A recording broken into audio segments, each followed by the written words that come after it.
The first Friday of November has arrived, and so have the playoffs for football teams all across South Carolina. Welcome into Fairway Forward Friday Night Hits. I'm Mark Whiteman. Thanks as always for joining us. 42 area teams remain 5 wins away from a state title. The usual suspects still playing, but some fresh names litter the landscape as well. That goes for the Easley Green Wave back in the playoffs for the first time since 2017. At home for the first time in the playoffs in much longer. Hosting the Lawrence Raiders, Julia Morris and Easley with our Game of the Week.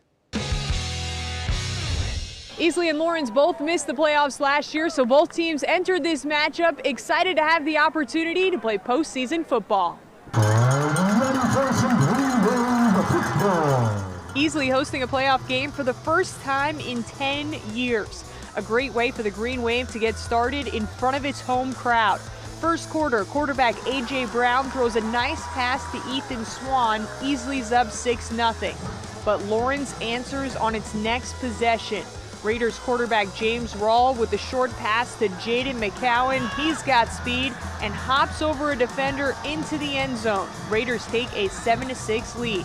And on the first play of the second quarter, Rawl hits Jay Pulley for another Lawrence touchdown. Raiders extend their lead to 14-6. Lawrence offense really heating up. Just a few minutes later, McCowan scores another touchdown. Lawrence up by 15, and the Raiders offense adding a few more explosive plays before halftime. The biggest of them coming here. Rawl to Pulley, Pulley turning on the Jets. No one can catch him. That's an 89-yard touchdown. Lawrence up 28-6. Raiders led 42-6 at the break. Lawrence really making a statement in its first round playoff game. Raiders win 56-13. We seem to be hitting our stride right now. They've had several good games in a row, and it's just great to have another week with these guys because, I mean, this is a special team. With the win, Lawrence improves to 6-3 on the season, while Easley finishes its season with 5 wins and 5 losses. At Easley High School, I'm Julia Morris, WYFF News 4 Sports. Julia, thank you very much. Lawrence will travel to take on South Point next week. Not a surprise to see Dorman in the playoffs, but at 4-5, an early exit for the Cavaliers would mean their first losing season since 1993, traveling to play a T.L. Hanna team that dropped its first game of the year last Friday. Jackets honoring their senior band and cheerleaders, and what a game this turned out to be. Hanna up a touchdown, but this Dorman team has led in the fourth quarter of each of their last 4 losses. Demarius Foster ties up the game at 14. Same score, second half. Gabriel Morrison waltzing in, 12 yards, 21-14, T.L. Hanna. Cavs answer right on back, however. Foster, another one, ties the game at 21. And what a wild game this was. T.L. Hanna topping Dorman in overtime, 41-35. The Yellow Jackets will travel to take on Gaffney next week.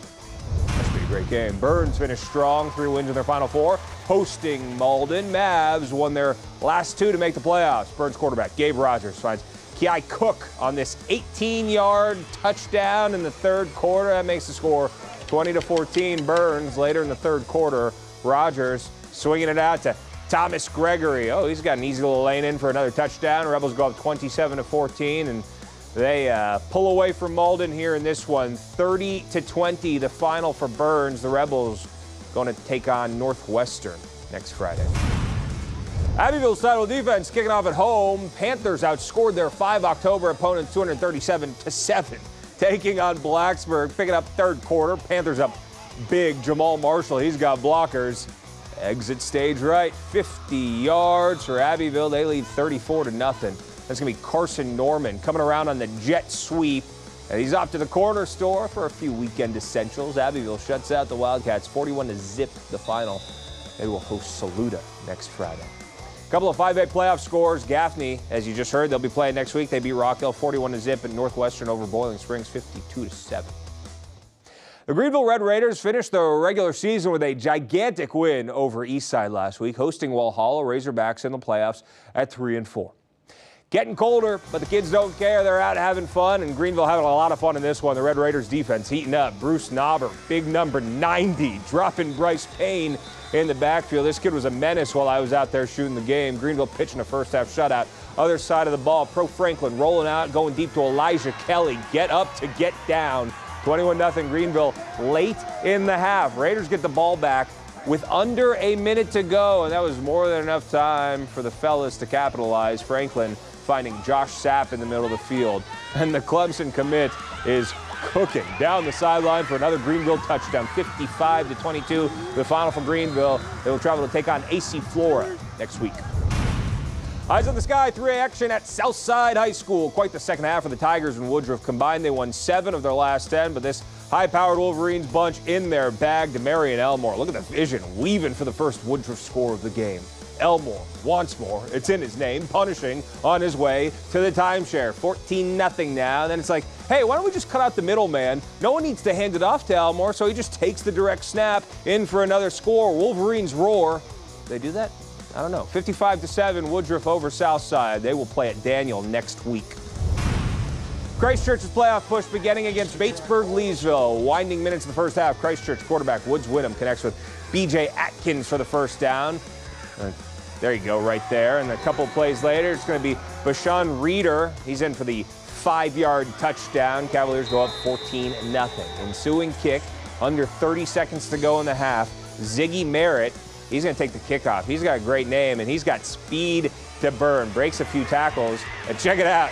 He is gone, and he's going to speed on up and move right on down the field. But hey, that's okay. Christchurch still up 14-7 at the half, and they go on to beat Batesburg-Leesville 38-7. They'll play the winner of St. Joe's in 96. We got those highlights still to come. 3A action on the board. Daniel beating up on Keenan 52-6, and Chester over BHP 42-28. Chapman winning comfortably over Blue Ridge 63-35, and Clinton, wow, 77-14 over Palmetto. Greenwood ran the table in their region, finished 9-1, earning a 1 seed in the 4A playoffs, hosting Pickens tonight.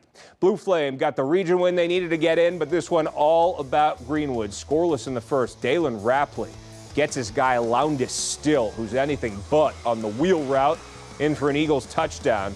Rapley, check it out. This is going to be a run all the way. 17 yards for another Greenwood score. They are clicking, and they win comfortably 49-3 over Pickens. Greenwood will host Catawba Ridge next week. Spartanburg won their region for the first time in 6 years, hosting Woodmont. The Vikings, Drek Carter, he's going to take the pitch, going 15 yards around the outside, gives the Vikings a 7-0 lead in the first quarter. More from Mr. Carter. Hey, where have you been? He's right here. He's taking the handoff, and he's going 20 yards, evading tackles, and going in for another Spartanburg score. This Vikings team, they look legit, and they win in this one 49-28 over Woodmont. Spartanburg will host Spring Valley next week. After starting 0-3, Wren won 5 of their final 7 games, including 3 region wins to make the playoffs, getting Fairfield Central. Canes up a field goal in the first quarter, handoff to Malachi Hill. He's stacked up, but no one brings him down. Bounces outside for a 50-yard run. Wren leads 10-0 at that point, and they go on to beat up on Fairfield Central 45-13, the final there.